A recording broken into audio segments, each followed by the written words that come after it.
This is Carbattery, who's currently the rank 1 Infernus, and we're going to analyze how he plays. We're going to try go over the highlights of this match and skip some of the filler. Alright, so we've got Infernus and Wraith versus Kelvin and Yamato. We can say he's taken a pretty decent position here, just behind the train cart, whatever. I don't know what you call it. Yamato obviously playing pretty far up, trying to get her power slash off. And you can see he's really not even trying to get his afterburn. He's far more focused on just confirming souls, trying to get the important items that he needs to get. He knows he's not too much of a threat right now. You see the Kelvin and Yamato are going to try and target the Wraith. He's very low right now. He managed to get the afterburn off, or the catalyst even. Unfortunately, he's still going to go down. The Yamato manages to clean up. He might have been able to finish that Kelvin off, but I think he preferred to try and play that a bit more passively. Unfortunately, it did backfire a little bit. But really, like a lot of Infernus gameplay, the early game, not too much is going to happen. Obviously, you're just not that powerful in the early game. So you do just kind of want to play a bit more passively and just make sure you can farm your waves, farm camps, crates, you know the jazz. Now he is a bit more focused on getting the afterburn because he does want to push up wave a bit. So he does kind of want them to back off a bit so he can farm these waves. Now he's got Flame Dash, so he should feel a little bit more confident to engage a little bit more because he does have that safety net now a bit. And this is a very nice position, not letting him get targeted too much. Unfortunately, the Yamato is also in a very nice position behind that veil. She's just firing her bombs at him. He's not too worried. I mean, Yamato's gun doesn't do too much damage anyway, so it shouldn't matter too much. You see, he's not even really trying to dodge it. I'm going to speed up this laning phase because really not much is going to happen. They are just going to try and play a bit passively. And you can see he's kind of building more defensive items. The Kelvin's pushing up a little bit now. Managed to get some nice burn on the Kelvin. The Yamato is played very far up, but now she's gone to rotate to the other lane. But now she's coming back. She might actually be able to gank them here. We see Infernus trying to farm this tier 2 camp. And this is really a great lane for Infernus to be on. You know, Infernus is a decent solo laner because of his afterburn, but really, I feel like you want him to be here farming. And he is going to get caught out by the Yamato, and he's going to die for that. Very nice kill by the Yamato. I'm going to see the Wraith is going to go down as well. The Kelvin pops his ult, and the Yamato finishes her off. So, honestly, not a great laning stage so far. It's been pretty rough for them. But honestly, a good Yamato player is always going to be pretty tough to deal with, especially on Infernus. Now we're going to see him split push a couple other lanes now. Now, they did lose they did lose their lane. They definitely did lose their lane, but honestly, in the grand scheme of things, it doesn't matter too much because now it kind of lets the Infernus go out and farm a little bit earlier. I think it would have been a lot worse if the lane was frozen and they were just forced to stay there and defend, but now the map's kind of opened up a little bit more for the Infernus. He's going to try and catch this pocket out, and honestly, the pocket should go down here. Very nice. Managed to cut off the escape route as well. The Mirage gets the kill. And now we're going to skip forward a little bit because from here they play a little bit passively and they just go around farming camps. But then finally the Infernus decides he has enough power to help with this fight here. Getting insane damage off on that Lady Geist, and the Paradox manages to finish her off. And they are going to manage to get this Guardian as well. Sorry, I didn't mean to have that on fast speed, but... And they're actually going to manage to get this Guardian over here as well. It seems like the Sapphire team have really overcommitted onto this left lane here. They are probably going to get some kills for it. It seems like the Greytan's fighting pretty well back, but she does eventually go down. And Shiv's going to stop the Infernus from farming, but he does manage to get the ult off on the Shiv, and the Shiv's definitely going down here. And now it's just back to farming. He's finally picked up Ricochet, so he's going to be able to do a little bit more in team fights. And he's probably going to want to start taking a few team fights now. It's also just going to allow him to farm a lot quicker. Unfortunately, he doesn't make it in time to save that Guardian, or the Walker even. And he also doesn't make it in time to save this Walker either, which is also a bit unfortunate. But we're probably going to see him try and chase this pocket down now. He's going to push out this wave first, though. And he actually decides that the pocket's probably...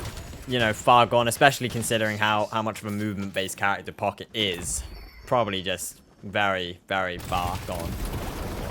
And just very good overall macro play from from Car Battery again. He's just, you know, making sure to take the enemy's camps, going, getting every crate he can see. And that's why you see him at, consistently at the top of the leaderboard for souls. Just because, you know, he is just so efficient with farming. But he's going to try and help out with this fight here. Yamato's going to use her ult. But it's not going to matter too much. She should die. Yep, the afterburn gets her. Again, he's just pushing out these lanes. He's going to go and get these farms as well. Just trying to be as efficient as possible, really.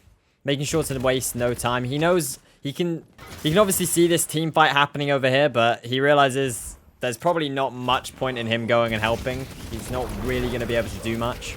He probably also could have gone and tried to contest this Solan, try and fight the Lady Geist, but honestly, it probably was the right play to go back to base. He's got a lot of souls on him, especially unsecured souls on him, and he would have just left himself open to be ganked. And right now, the enemy definitely does have a decently significant advantage over Car Battery's team. But it's still definitely not a lost game. He's going to try and engage this Yamato and Kelvin. The Warden's here to help as well. And he's just going to get the burn off. And honestly, I don't even think I would have... I think I would have just left the Yamato there. She was definitely going to just die to DOT anyway. Wraith manages to ult the Haze. And it's a very nice kill there. Probably got caught out a little bit too far. And now we're just going to see him push this wave. There's not too much farm left on the map. I mean, obviously, when you're playing in an eternus 6 lobby, like, the farm just goes so quickly. He's going to try and engage this pocket, but he's just going to run away. But he's going to try and follow the pocket here and try and catch up. And this is pretty unfortunate. He's probably going to die here. So pretty unfortunate. He probably pushed that wave a little bit too far. Maybe should have pulled out a bit quicker, but, you know, hindsight is 20/20. And you can see his priority is definitely to make sure that they don't get this walker here. So he's going to try and come help this team fight. This is a pretty awkward angle for him. He's going to have to reposition here. Now we're going to see Inhibitor as well, which is definitely going to make him a lot more useful in team fights now. I mean, the damage debuff is just very, very useful. Also, the movement slow, you know, it helps as well. You can see how slowly that Kelvin's moving. He's just so dead now. And you can see the enemy team is now backing off a little bit. They've lost their Kelvin. They're definitely a lot weaker in a team fight now. And they are going to push this Walker, and they're probably going to get it here. The Yamato and Lady Geist tried to do something to try and stop them from getting the Walker, but really there's nothing you could do. There was 4 of them there. There's really nothing you can do in that situation. And now the Shiv is going to push up pretty hard here. We're going to see he's going to try and do a little bit of damage. The Shiv is going to try and take him out here. He's going to flame dash out of there. And now that Shiv is overcommitted and he's going down there. And that's kind of the beauty of how Car Battery plays Infernus. He definitely plays... Especially early to mid game, he plays a lot more safe. He doesn't really play around lifesteal items. He saves that more for the late game when he needs a lot more sustain. But really, he just plays on the outskirts, just trying to pick up kills, trying to get his flame, trying to get his afterburn off, just get some DOT. He's really just focused on farming. Helping out with team fights here and there, especially past the 20-minute mark. You know, now he is definitely... Once he has Inhibitor, Ricochet, Toxic Bullets, like once he has those items, he can definitely start to help in team fights. But certainly before that, he's not looking to get into any fights. I mean, even now, he's definitely still has to play a little bit more cautiously because he doesn't really have too much lifesteal. Well, that is unfortunate. He's getting a lot of lifesteal, though, from Infuser. He's going to manage to get the Haze, but he is probably going to go down here. That's unfortunate. A decent trade. Overall, not a great team fight for them. And again, as it feels like with a lot of Car Battery's games, his team is behind, and it looks like it's going to be a struggle to pull this one back. We'll see if he does it. We'll see if he does it. They managed to catch that Shiv out alone. Now the Yamato and Haze are coming in to help. But they managed to actually take out the Mirage. Car Battery's just going to focus all of his effort on the Haze, and he manages to get her down. Now this is looking like a lot more favorable of a fight. He's actually going to pull out a little bit here. He's taking a lot of damage. He's popped Infuser, so he is getting a little bit more lifesteal. Well, a lot more lifesteal with Infuser. It's like 20%. He pops the ult. Unfortunately, Yamato had already ulted, so it didn't do anything. Now both teams are trying to contest mid-boss. Amber has less players alive, so they're going to have to be a bit careful. They have actually managed to get it off. The Kelvin's going to pop his ult, so it's going to pause that Rejuvenator for a little bit. Pocket's waiting there. Manages to ult, and he actually manages to steal the rejuve buff. That was huge by the Pocket. Really well played. Really, just a really well placed ult. Manages to secure that rejuve buff for the team. And honestly, that that play by the Paradox probably saved the game. We're gonna see him pick up crippling headshot as well. Gives a little bit of life steal, and obviously gives a lot of weapon damage. He's gonna join in this team fight. Yamato's ulted. He knows he can't really get him, so he's gonna leave him alone. Focus on the Shiv. Managed to take him down. We're gonna see him buy him improved spirit and metal skin. He sees that the Haze is still alive. Definitely doesn't want to get killed by their ult. And he's gonna try and fully commit to this Kelvin. They just... Unfortunately, the Kelvin's gonna use his ultimate just to save himself. They are gonna take down this Walker though, which is definitely very big. The Wraith's on the other side of the map, taking down the other Walker. Infernus is gonna go over and try and help. Unfortunately, the Wraith has already just finished it off. Well, not unfortunately, it's fortunate, I suppose. And yeah, the Infernus, and yeah, Carbatch is just gonna take the time to just farm up. I mean, obviously they are looking for a team fight with the rejuve buff still up, but you obviously don't want to be too hasty and give up this this bit of momentum that they built up. And we can see a massive team fight is going on over here. So Infernus is going to stop farming. He's going to rotate over. Notices the Shiv. And this is really what you want to do as Infernus. Just pick off targets like that. He's going to use his ult. Manages to stun the Lady Geist. Fortunately, the Lady Geist is going to ult. But the DOT is just crazy. Now we're going to target the Yamato. And she should go down here. Now it's the Pocket's turn. If he can get a couple bullets on him. Yeah, now the inhibitor is going to slow him down loads. Bit unfortunate. Tries to get a little bit of damage before the Pocket can teleport, but... There you go, the Pocket goes down anyway. The inhibitor just slowed him down just so much. I guess just as well as being an amazing item defensively, inhibitor is just such an amazing item offensively as well, because... Especially on Infernus, because if you're just slowing them down and letting yourself have more time where you're going to be able to apply that burn toxic effect, and there's just nothing they can really do about it. And if they start to do any damage to you, they're slowed, so you know they're not going to be able to chase you down. You've got Flame Dash to get away. It's just a really great item on Infernus.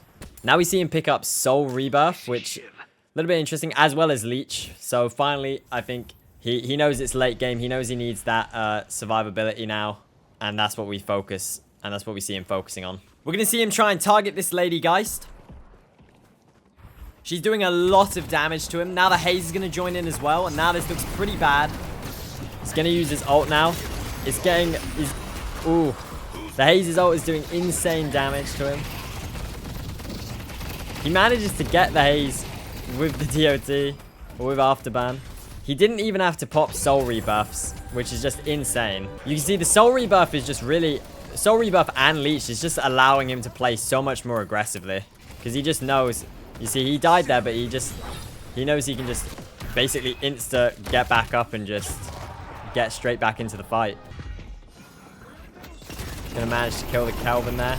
And now they're gonna go for a massive push on the base. There's no mid-boss for them to get, so they're just gonna try and do as much damage to the base as possible. This is interesting positioning from me. I think he's just trying his best to look what snipes he can get. He's gonna use his ult to just make sure they can secure this Patron. It's smart for him not to sit in there, otherwise the Haze ult would have got him as well. And we've seen this happen so many times where, you know, I mean, Infernus and Haze are a disgusting combo. Infernus ult and then Haze ult, you know, just destroys everyone. But fortunately, the Haze managed to do it anyway. Well played by Carbatchery to not sit by the Patron, otherwise he would have gotten taken out as well. And there's just no need to die there. There's not much he can really do here. He's managed to take out the Shiv on the escape, but really this is a very tough situation to be in, to just be on the counter push. He's bought Spiritual Overflow as well, so he should be doing insane damage, but it's still, either way, it's still going to be very tough. He's doing insane damage on that Kelvin. That Kelvin might go down even with his ult popped. They know the Haze hasn't got her ult, so she's definitely going to be a lot less useful. Soul Rebirth, unfortunately, isn't in effect yet, so he is actually just going to go down there. Fortunately, though, his team has managed to...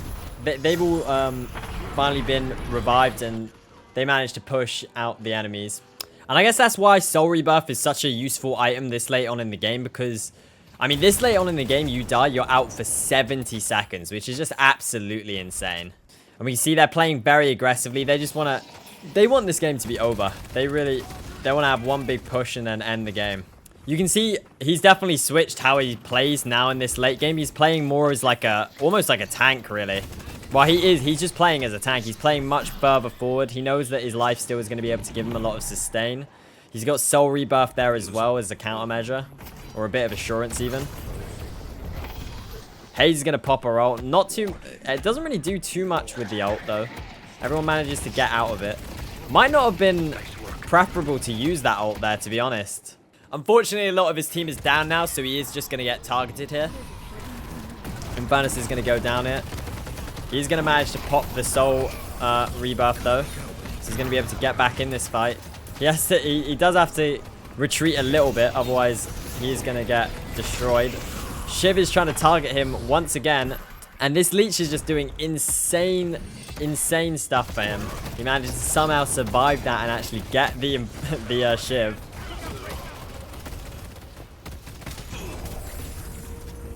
Afterburn is just absolutely insane. Manages to kill the Haze, kill the Yamato. Just absolutely insane. Shiv also just not happy. And that is most likely just won on the game. That team fight there. And you can just see how good items like Soul Rebirth and items like Leech are late game. Because if you didn't have those two items, you know, their team loses that game. And again, just another insane performance by Car Battery. It's why he's it's why he is the best Infernus player in the world right now.